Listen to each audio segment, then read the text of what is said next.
Kate Morgan woke up at 3 a.m. to find someone leaning over her bed. It wasn't just anyone.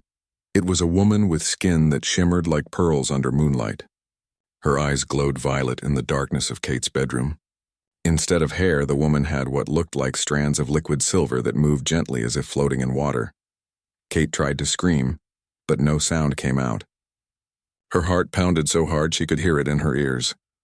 "Your brain is awake now," the strange woman said. Her voice sounded like small bells in the wind. The sleep state ended too soon. The stranger's cool finger touched Kate's forehead. Suddenly, images flooded Kate's mind. A distant planet with 3 moons hanging in a purple sky, a beautiful palace with towers that seemed to be made of crystal, and people running in fear as explosions lit up the night. "You don't remember being Commander Katerina?" the stranger asked, tilting her head. "Guardian of the 7th house of Australis?" Kate shook her head, finally finding her voice. "Who are you? What are you doing in my apartment?" "I am Lyria, Crown Princess of Australis," the woman said, as if this explained everything. "And you are my assigned protector. At least you were supposed to be." Kate sat up slowly, trying to keep her distance from the alien woman. Because that's what she had to be, an alien. No human looked like this. "There must be a mistake," Kate said. "I'm just a normal woman from Oregon. I work at a coffee shop and take night classes. I'm not a space commander." Lyria's silver tendrils moved faster, showing what Kate somehow knew was worry. The memory block was too strong then. "The scientist said this might happen." She looked around the small bedroom. "We have much to discuss, but not here." "It isn't safe." "Safe from what?" Kate asked. As if answering her question, a deep rumble shook the apartment building. Car alarms went off outside. A glass of water on Kate's nightstand vibrated and tipped over, spilling across the surface. "They found us faster than I calculated," Lyria said, suddenly all business. She grabbed Kate's arm. "We must go, now." Kate pulled away. "I'm not going anywhere with you. This is crazy." Lyria's eyes flashed with frustration. "Kate Morgan is not your real identity. It was created to hide you here on Earth while your real memories were suppressed. If you stay, the Dracorians will find you and kill you, but not before they extract every bit of information from your mind." Another rumble, stronger this time. The lights flickered. From somewhere outside came the sound of breaking glass and distant shouts. "What's happening?" Kate asked, moving to the window. In the sky above her apartment complex, what looked like a shooting star was growing larger by the second. "Their scout ship," Lyria said grimly. "We have 3 minutes, perhaps less." Kate felt dizzy. This couldn't be real. Yet something about Lyria seemed familiar, like a person from a dream you can't quite remember when you wake up. "If I'm your protector," Kate said slowly, "why don't I remember anything? Why would I be here on Earth?" "It was a contingency plan," Lyria explained, pulling clothes from Kate's dresser and tossing them to her. "Get dressed, quickly." She continued talking as Kate, moving on autopilot, began to change. "If the royal family was ever attacked, I was to escape to Earth where a protector would be waiting. Your mind contains the transferred knowledge and skills of Commander Katerina, one of our greatest warriors. The transfer process requires time for the memories to fully integrate, but we've run out of time." Kate pulled on jeans and a sweatshirt. "So you're saying I have someone else's memories in my head?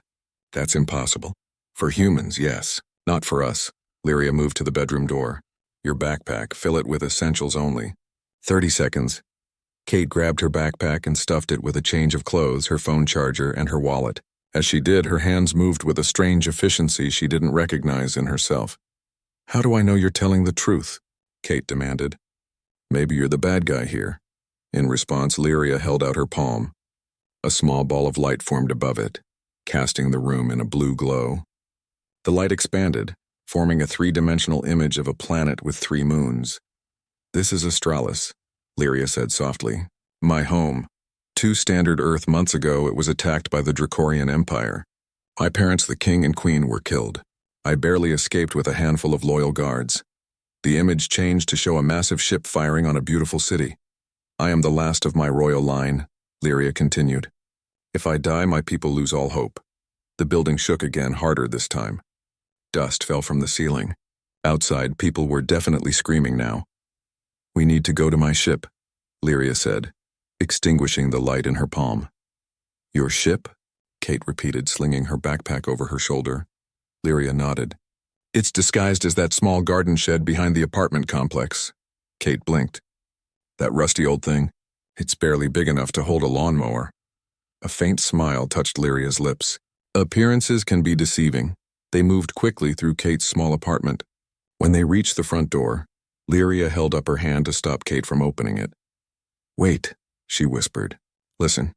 From the hallway outside came the sound of heavy footsteps. Not the panicked running of frightened neighbors, but the measured, deliberate steps of someone searching. Back door, Kate whispered, surprising herself. How did she know her apartment had a back exit through the kitchen? She'd never used it before. Lyria nodded approvingly, and they crept through the kitchen. Kate unlocked the rarely used door as quietly as she could. It opened with a slight creak. The night air was cool on Kate's face as they slipped outside onto a small landing with stairs leading down to the back of the building. In the distance, sirens wailed. The shed is 50 meters that way. Lyria pointed toward a dark shape barely visible at the edge of the property. They had just reached the bottom of the stairs when the door they'd come through exploded outward in a shower of splinters and flame. A figure stepped through the burning doorway, tall and broad-shouldered, wearing what looked like black armor that absorbed the light around it. Princess Lyria of the Seventh House, a deep voice rumbled. By order of the Dracorian Imperium, your existence is terminated. The figure raised what was clearly a weapon. Kate froze in terror, but Lyria was already moving, pushing Kate behind the staircase for cover. Remember who you are, Lyria shouted at Kate. She raised her hands and blue light erupted from her fingertips, striking the armored figure and making it stagger backward. In that moment, something clicked in Kate's mind. Her vision seemed to sharpen. Her heart rate steadied.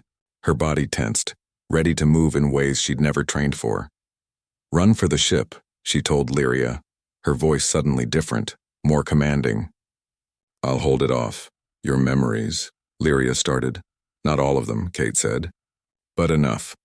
She picked up a broken piece of stair railing, feeling its weight and balance as if she'd trained with similar weapons for years. The knowledge was there, buried but accessible. As the armored figure recovered and aimed again, Kate moved with surprising speed, no longer just a coffee shop worker from Oregon. But something more, someone more, the hunt had begun. And somewhere deep inside, Commander Katerina was awakening.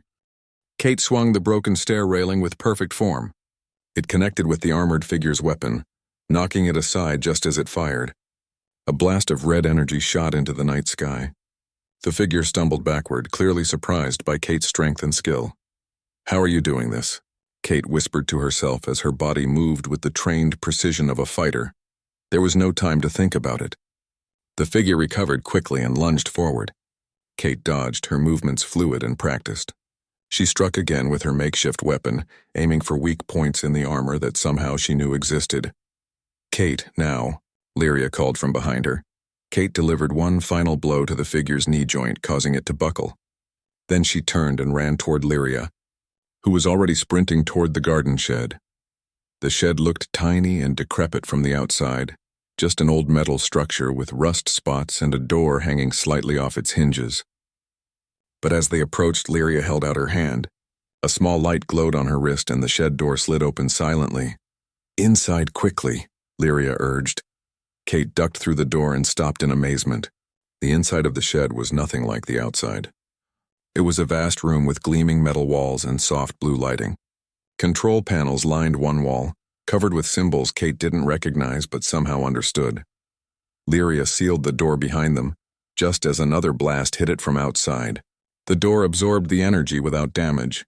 This is impossible, Kate said, looking around at the space that was many times larger than the shed's exterior dimensions. Dimensional compression, Lyria explained as she moved to the control panel. Basic travel technology. Nothing about this is basic, Kate muttered. Lyria's fingers danced over the controls. The room hummed to life. On a large screen, Kate could see the armored figure outside, now joined by two others. They were pointing weapons at the shed. We need to leave before they bring in heavier artillery, Lyria said. Strap in. Kate found herself moving to a chair near the control panel without being told where to go. Her body knew this ship somehow. She sat down and safety restraints automatically formed around her. What about all the people in the apartment building? Kate asked as the ship's engines began to power up with a deep vibration. Lyria looked at her with surprise. You still care about them even in this situation? Commander Katerina is truly still in there. She tapped a few more controls. The ship's camouflage systems will activate. To the humans, it will appear that a gas line exploded. Everyone will evacuate safely, and the Dracorians will follow us away from here. The screen showed the armored figures raising their weapons. A much larger blast hit the ship, but the shields held. Launching now, Lyria announced. Kate expected to feel movement, but there was only a slight pressure change. On the screen, she watched as the apartment complex grew smaller below them. The shed disguise was gone now, replaced by the sleek silvery exterior of a spacecraft. We're flying, Kate whispered. I'm in a spaceship. Yes, Lyria said, her focus on the controls. And those are Dracorian scout ships right behind us. Kate looked at the screen.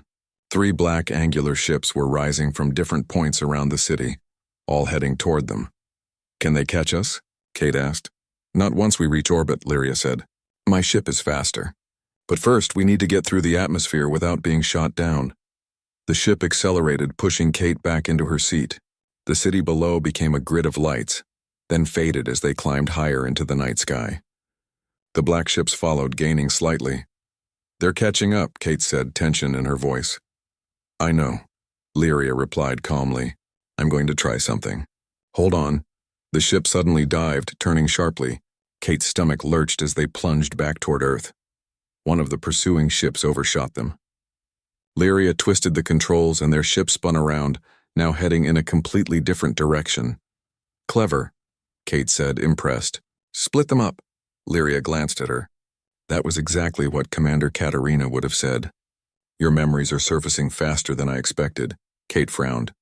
I still don't remember being this commander. I just know things I shouldn't know. The memory transfer isn't perfect, Lyria admitted as she guided the ship higher again. But your brain is adapting quickly. A warning light flashed on the control panel. One of the black ships was closing in again. They're locking weapons, Lyria said, her voice tense.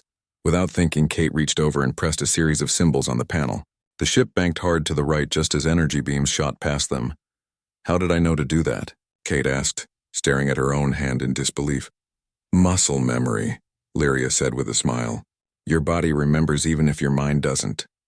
They were high above Earth now, the curve of the planet visible below them.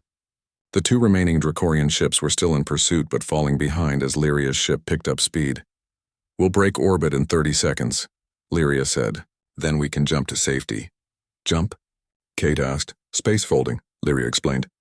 We'll be far away before they can follow.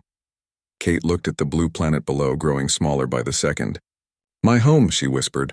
Earth was never really your home, Lyria said gently. It was just a hiding place. It feels like my home, Kate insisted. My whole life is there. Lyria's expression softened. I understand.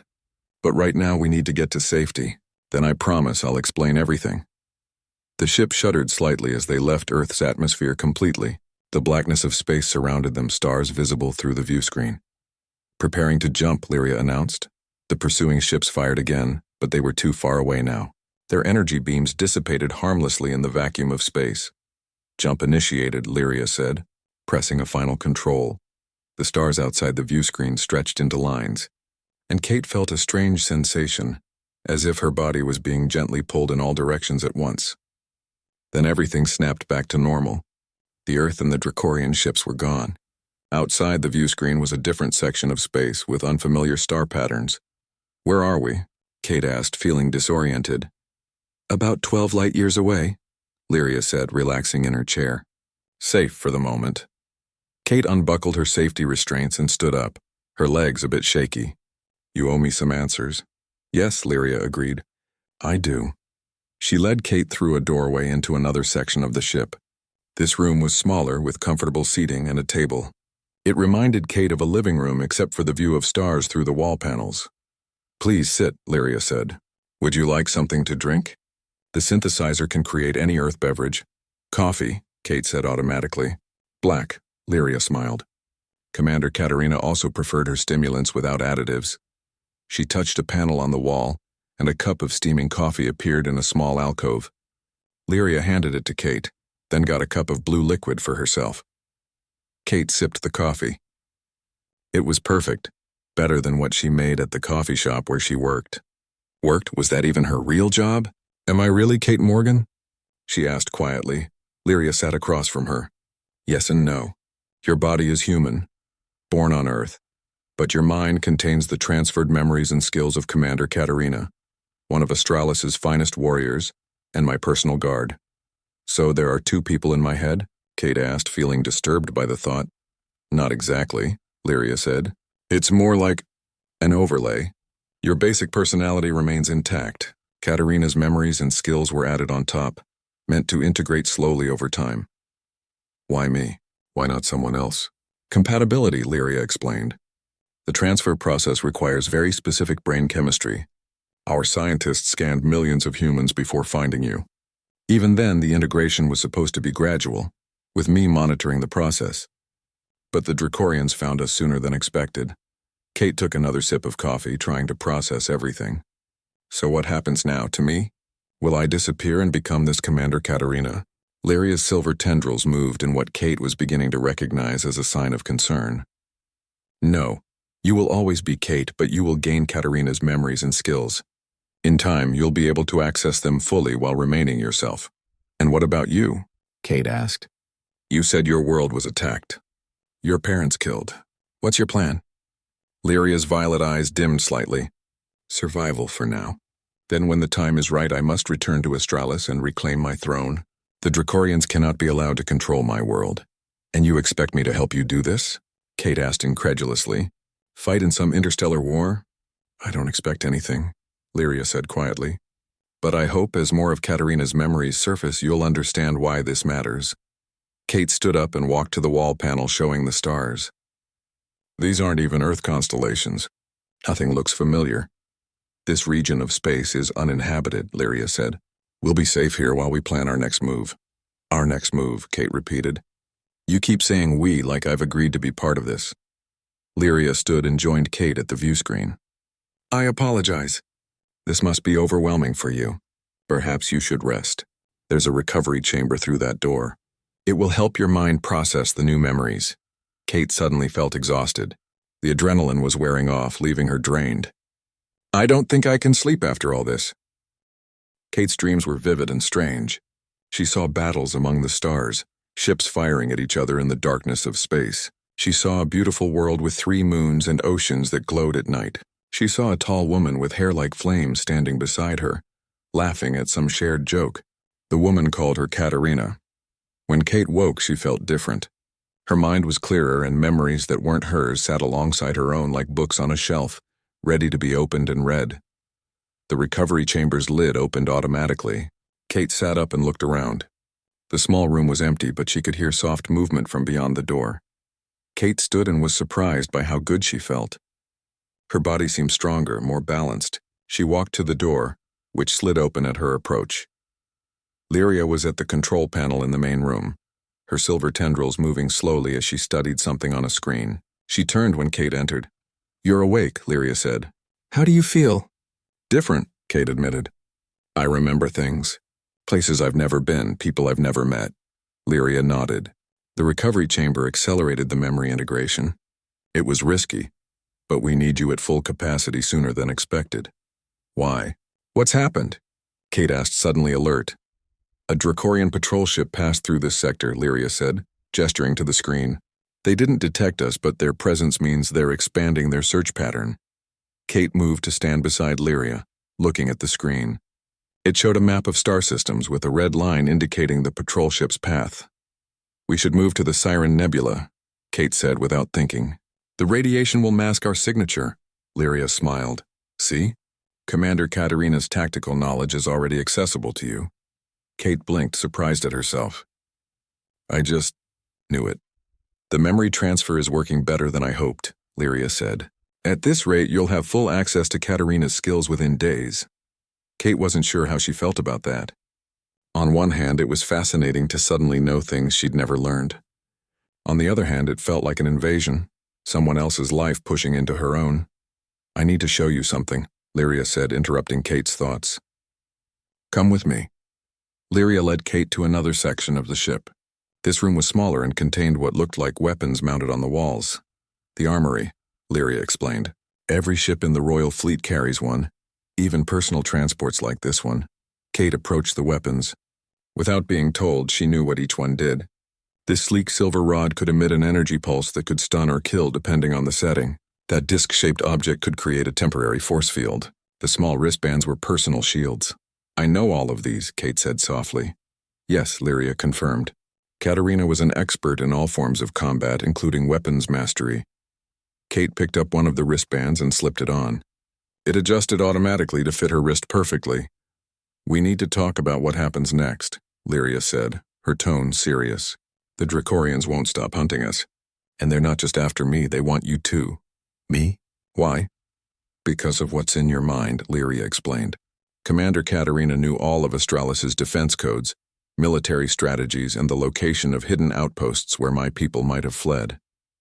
If the Dracorians captured you and extracted that information, they could find and kill the remaining Australians. Kate finished the thought. Lyria nodded grimly. Exactly. Which is why we need to find my people first and warn them. Kate put the wristband back on its holder. And how do we do that? The galaxy is huge and we're just one small ship. Not entirely, Lyria said. She reached into her clothing and pulled out a small crystal pendant that hung around her neck. This contains the coordinates of 5 potential sanctuary worlds where loyal Australians would go in case of invasion. We need to check each one. And then what? Kate asked. Say we find your people. What's the plan? Fight the entire Dracorian Empire? Lyria's violet eyes flashed with determination. If necessary, yes. My people have technology the Dracorians don't understand. With proper leadership and strategy, we can reclaim our world. Kate walked around the armory looking at the weapons. Part of her, the Kate Morgan part, thought this was insane. But another part, the Katerina part, was already analyzing battle scenarios and tactics. There's something you're not telling me, Kate said suddenly, turning to face Lyria.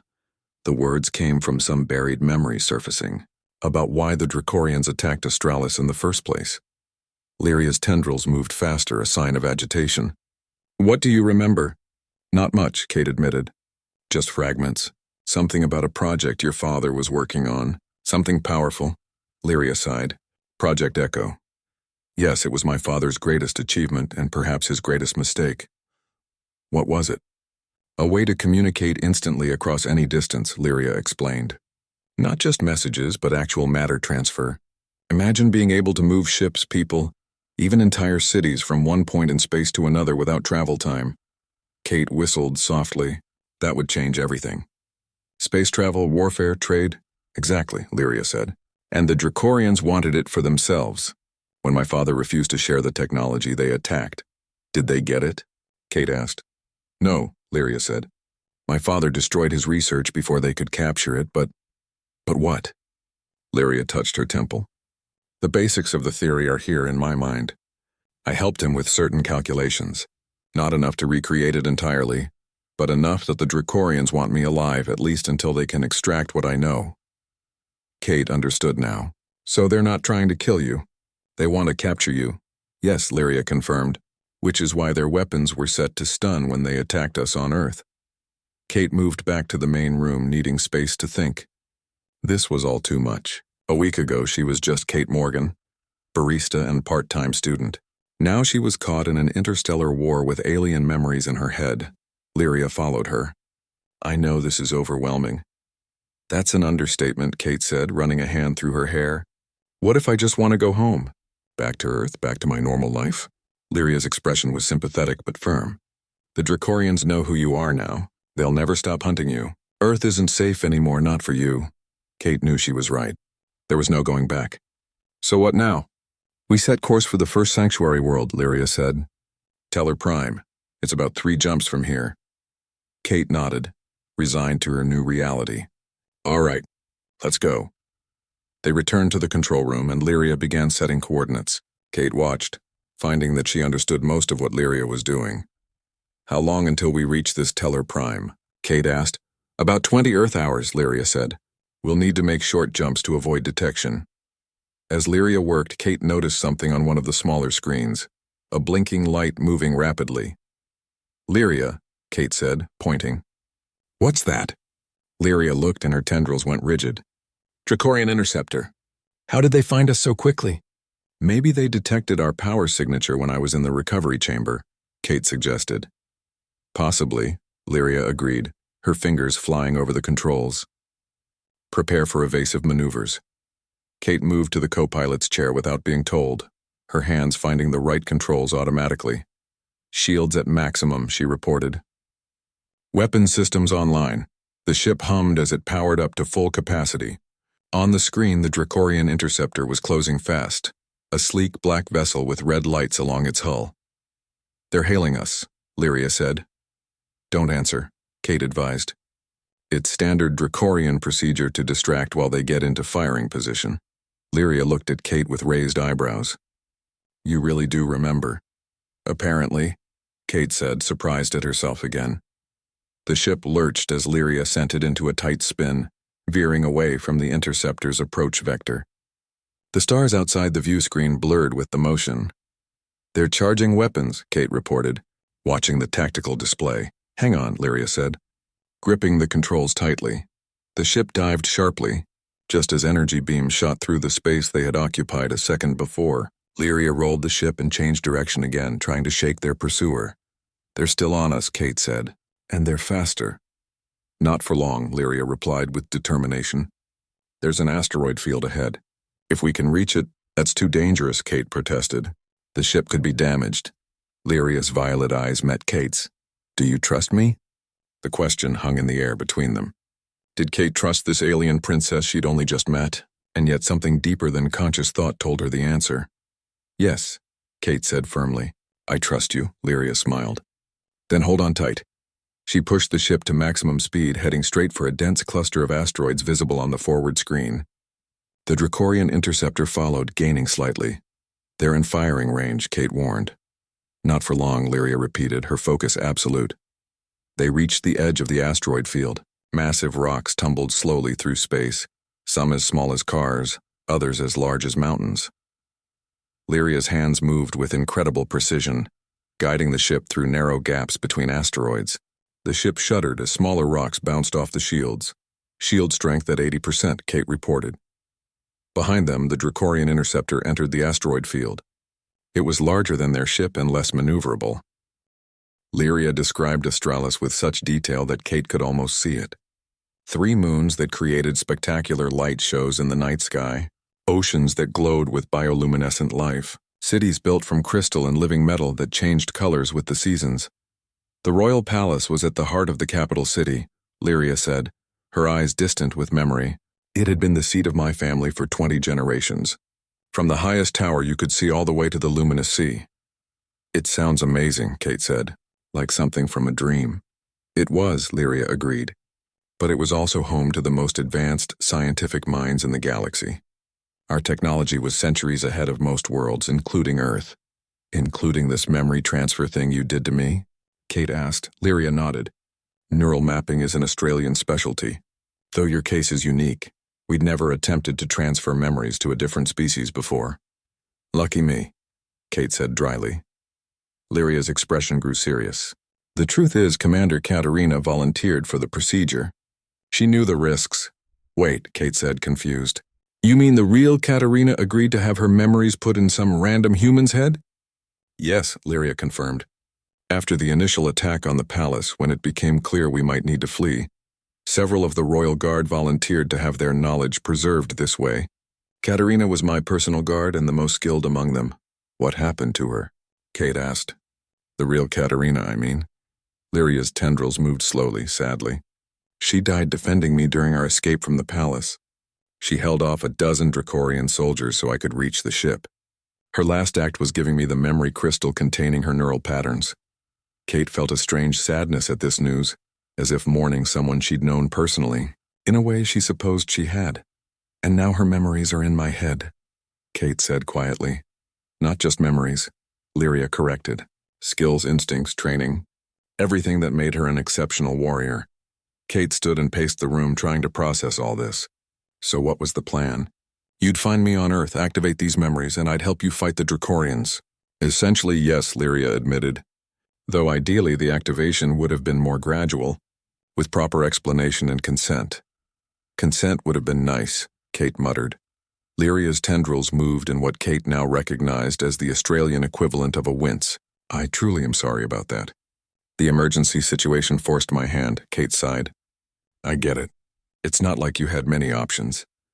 She paused, then asked the question that had been bothering her. What happens to me when this is all over? Assuming we survive, I mean. Lyria looked surprised by the question. What do you mean? I mean, if we find your people and somehow defeat the Dracorians, what then? Do I go back to being Kate Morgan? Do I stay Kate but with all these extra memories? Or do I become more Katarina than Kate? I don't know, Lyria admitted. This situation is unprecedented. But I promise you this. Whatever happens, I will ensure you have a choice in your future. Kate appreciated the honesty, even if it wasn't the reassurance she'd hoped for. Fair enough. A soft beeping sound came from the control panel. Lyria moved to check it. We're approaching the exit point for our first jump, she explained. We'll need to navigate normal space for a short time before the next jump. Kate returned to the co-pilot's seat, instinctively checking systems before they dropped out of the jump. It felt natural, like she'd done it hundreds of times before. The star lines outside the view screen shortened back into points of light as the ship returned to normal space. They were in a different star system now, with a red dwarf star in the distance. All clear, Kate reported, scanning the sensor readings. No ships detected in the area. Good, Lyria said. We'll hold position here for 10 minutes to let the engines cool, then make our second jump. As they waited, Kate found herself thinking about Earth. Her apartment was probably destroyed in the battle with the Dracorian soldiers. Her job at the coffee shop, would they think she had died in what they believed was a gas explosion? What about her few friends, her night classes? You're thinking about what you left behind, Lyria said, noticing Kate's expression. Yeah, Kate admitted. It wasn't much of a life, but it was mine, you know? Simple, normal. I understand more than you might think, Lyria said softly. In one day I lost my home, my parents, my future as I had imagined it. Everything changed. Kate looked at the alien princess with new understanding. For all her composed exterior and royal bearing, Lyria was basically a refugee running for her life. I'm sorry, Kate said, about your parents, about your world. Thank you, Lyria replied, but I haven't given up hope. Astralis can be saved if we find my people and rally them. The control panel beeped again, indicating the engines were ready for the next jump. Lyria began entering coordinates. Wait, Kate said suddenly, placing her hand over Lyria's. I'm getting a strange feeling. What kind of feeling? Lyria asked, instantly alert. I don't know, just something's not right. Kate frowned, trying to understand the warning sensation in her mind. It's like we're being watched. Lyria immediately ran a sensor sweep. Nothing on scanners. Kate closed her eyes, trying to focus on the feeling. An image flashed in her mind, a memory that wasn't hers. Check for quantum displacement. Dracorian spy probes can mask their energy signatures, but they create tiny ripples in space-time. Lyria looked impressed as she adjusted the scanners. That's very specific knowledge. Pure Katarina. The adjusted scan revealed something, a small object floating about 1,000 kilometers from their position. There, Lyria said, pointing to the blip on the screen. Dracorian design, definitely. Good catch. Can it see us? Kate asked. Oh, it's seen us, Lyria said grimly. And it's already transmitting our position. Can we destroy it before it completes the transmission? Lyria shook her head. Too late. We need to move now. She quickly changed the coordinates she'd been entering.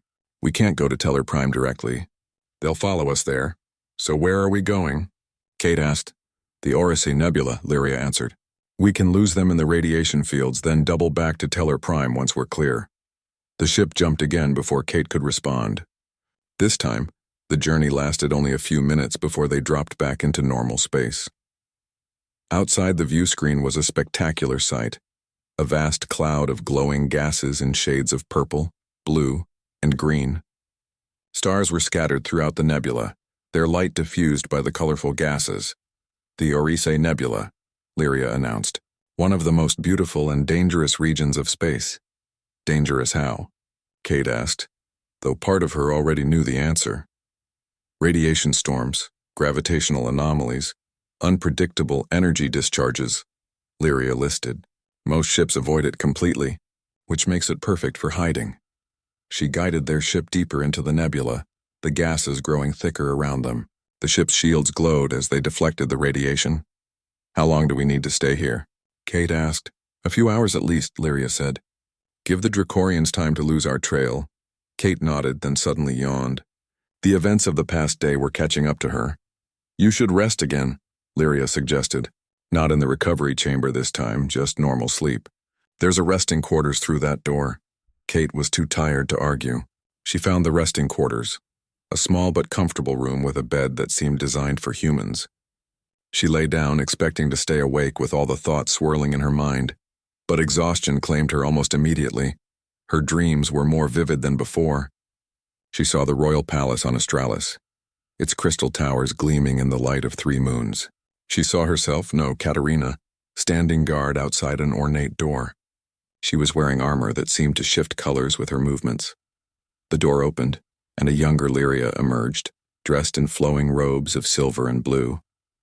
"Commander," Dream Lyria said with a smile, "walk with me in the gardens." The scene shifted, and they were walking among strange, beautiful plants that moved as if alive. Some glowed softly in the twilight.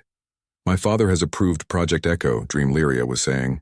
"He wants you to head security for the research team." "It would be an honor, Your Highness," Katerina replied. "But may I speak frankly?" "Always, Commander. I have concerns about the project. If it works as theorized, it will change the balance of power in the galaxy. There are those who would kill to possess such technology." Dream Lyria nodded solemnly. "My father shares your concerns. That's why he wants you in charge of security.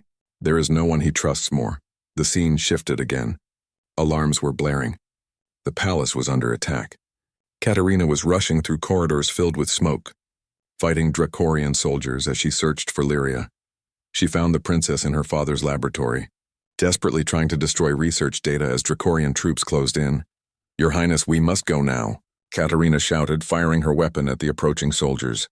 "I can't leave until this is done," Lyria insisted, her fingers flying over a control panel. "Your father ordered me to get you to safety," Katerina argued. "The evacuation ship is waiting, but it won't wait much longer."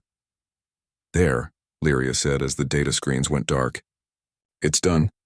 They can't get the research." They remained in the cavern for several hours, monitoring Dracorian communications through the ship's systems. As Lyria had hoped, the enemy ships followed the tracker deep into another section of the nebula, far from their actual location. "They've split up to cover more area," Kate observed, watching the tactical display. "They still think we're on the move." "Good," Lyria said. "We'll wait until they're completely out of sensor range, then make our way to Teller Prime." While they waited, Kate explored more of the ship, finding that she knew its layout perfectly.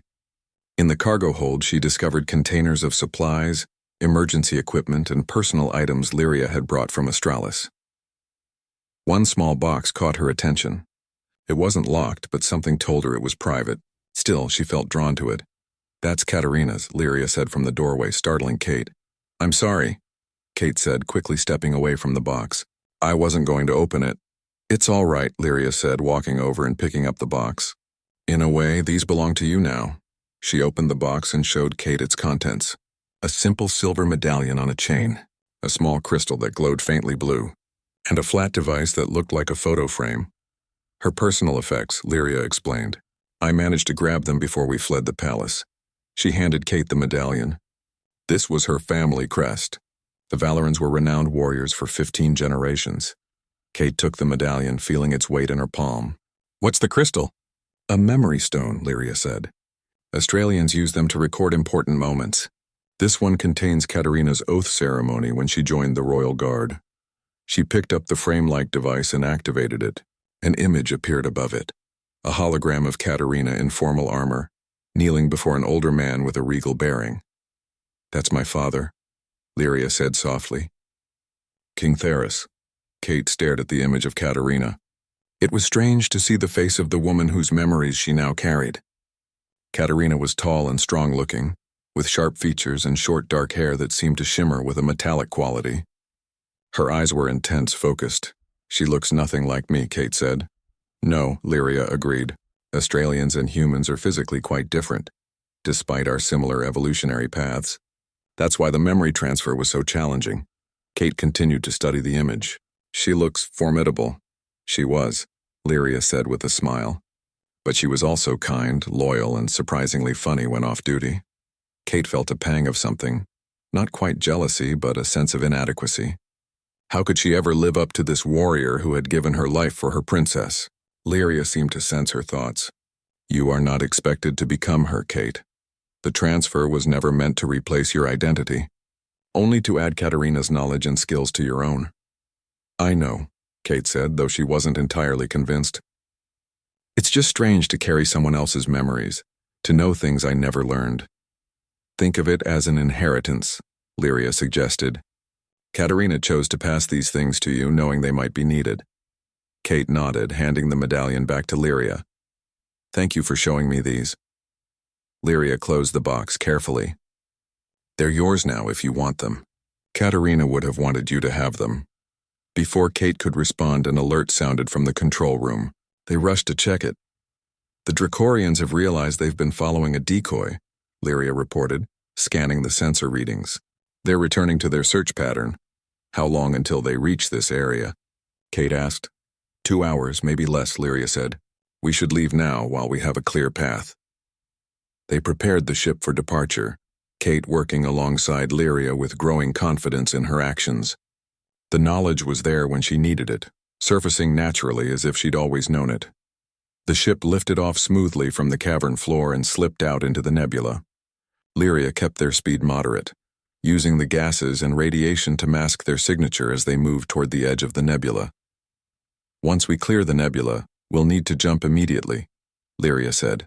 The teller system is about 6 hours away with one jump. Kate nodded, monitoring the sensors carefully. No sign of pursuit yet. I think we're clear. They emerged from the nebula into open space, stars twinkling against the blackness. Lyria immediately entered the coordinates for Teller Prime and initiated the jump sequence. The stars stretched into lines as the ship entered jump space.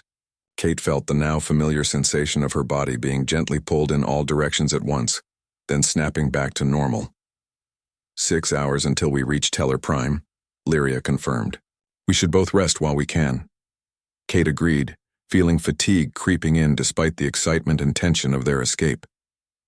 She returned to the resting quarters and lay down, not expecting to sleep but hoping to at least rest her body. To her surprise, sleep came quickly, and with it, more dreams filled with Katerina's memories. This time, they were fragments rather than complete scenes. Training sessions with other guards, quiet conversations with Lyria in the palace gardens, strategy meetings with King Theris. One memory stood out clearly. Katerina was in a laboratory with Lyria and an older Australian scientist. They were looking at a complex diagram hovering in the air above a table. The theory is sound, the scientist was saying, but the power requirements are enormous, and there are risks we don't fully understand. What kind of risks? Katerina asked. Space-time instabilities, the scientist explained. If the calculations are even slightly off, we could create a cascade effect that would be catastrophic. Is it worth the risk? Lyria asked her father, who had just entered the laboratory. King Theris considered the question carefully. The ability to instantly transport people and materials across any distance would transform our civilization. But more importantly, it would finally allow us to evacuate the colonies in the path of the stellar degradation. The dying stars, Katerina said, understanding. Yes, the king confirmed. Millions of our people live on worlds that will soon be uninhabitable as their suns begin to fail. This technology could save them all. Then we proceed, Lyria said firmly, but with caution. The memory shifted to a later time. Katerina was guarding the door to the main Project Echo laboratory when alarms began to sound throughout the palace. Security breach, a voice announced over the communication system. All guards to defensive positions. Katerina activated her communication device. Report. Dracorian ships have entered the atmosphere, came the response. Multiple landing craft approaching the palace. How did they get past our orbital defenses? Katerina demanded. There was a pause before the grim answer came. They had our security codes. Someone betrayed us.